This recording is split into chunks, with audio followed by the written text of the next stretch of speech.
Ya sampai sekarang sudah 251 kali bencana gempa.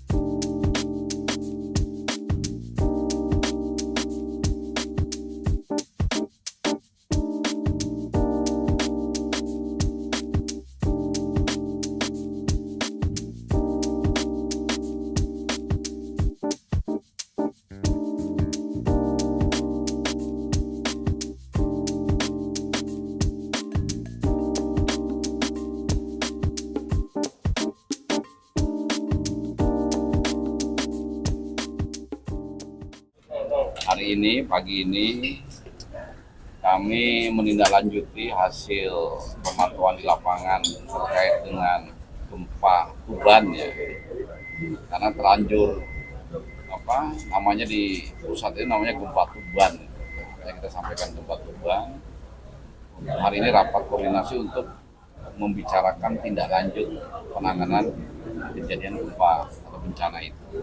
3 daerah yang menetapkan status darurat. Hasil temuan di lapangan itu dirumuskan dalam langkah-langkah penanganan. Ini semuanya dalam rangka status tanggap darurat. Status tanggap darurat, kita sepakat bahwa kebutuhan dasar daripada masyarakat terdampak, makan, minum, sanitasi, kesehatan, dan sebagainya, itu harus betul-betul terpenuhi. Bahkan di samping pemerintah yang resmi juga ada dari perusahaan. Intinya di tanggap darurat sekarang ini kita sepakat semua meyakinkan bahwa kebutuhan dasar dari para masyarakat terdampak ini betul-betul terpenuhi. Kemudian setelah itu terpenuhi, kita memastikan tahap berikutnya, yaitu transisi tanggap darurat.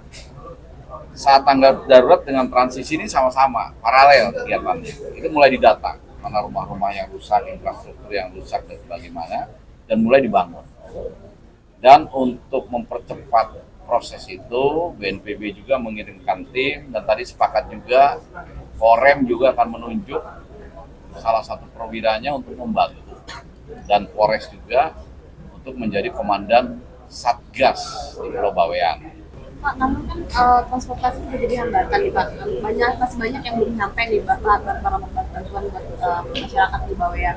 Itu gimana Pak? Apa persiapan yang bisa dilakukan untuk supaya Ya, kan kita lihat evaluasi dengan posko itu ya. Kan bahan makanannya, bahan bangunan dan segala macam itu bisa menghambat nggak? Tapi untuk saat ini untuk bahan makanan ke masyarakat kan enggak. Ya kita menggunakan yang reguler kapal laut. Nah, tapi kita juga Pak Bupati juga akan mempercepat dengan mengerahkan armada. Basarnas juga, provinsi juga. Nah, karena kita lihat kemarin dari udara, kebutuhan dasarnya terpenuhi ya tidak perlu menggunakan armada udara, tapi armada laut yang diperkuat lebih banyak. artinya prioritasnya untuk logistik makanan dulu gitu ya Pak? Ya, yang sekarang kebutuhan dasar, makan, minum, sanitasi, ya, kesehatan itu harus benar-benar terjamin. Begitu itu udah selesai baru yang tadi saya katakan tadi, ya, mulai membangun rumah-rumah yang rusak maupun infrastruktur yang rusak. Oke. Situasi kebencananya seperti apa? Apakah masih ada pergerakan? Ya sampai sekarang sudah 251 kali bencana gempa. Nah kalau kita lihat 251 kali ya pasti masih ada, tapi berdasarkan pengalaman gempa-gempa di tempat lain dan sebelumnya makin kesini makin kecil trennya. Sehingga mungkin sekarang yang 250 ini sudah nggak begitu terasa masyarakat, karena sudah 2, skala Richter 1, Sampai ada yang direlokasi. Kelihatannya kemarin dari pemantauan sementara ya di Bawean tidak perlu ada yang direlokasi, tapi kita nunggu, nanti kan akan asesmen terus. Pemerintah daerah akan melihat terus dari BMKG juga, dari Badan Geologi. Kalau memang itu rawan sekali ya, kalau memang harus direlokasi. Tapi sekarang belum kita putuskan ada lokasi. Jenderal, setelah meninjau ke lokasi kemarin, perkembangan pengungsi apa sudah ada yang balik ke rumah juga? Ya mereka kan tadinya terinformasi akan ada tsunami katanya dari hoak-hoak gitu. Jadi mereka takut, mereka mendirikan tenda-tenda di dekat rumahnya. Ya nggak apa-apa, tapi mungkin dengan kemarin kita udah berikan penjelasan bahwa tidak ada kemungkinan tsunami, sebagian saya lihat sudah mulai kembali ke rumah.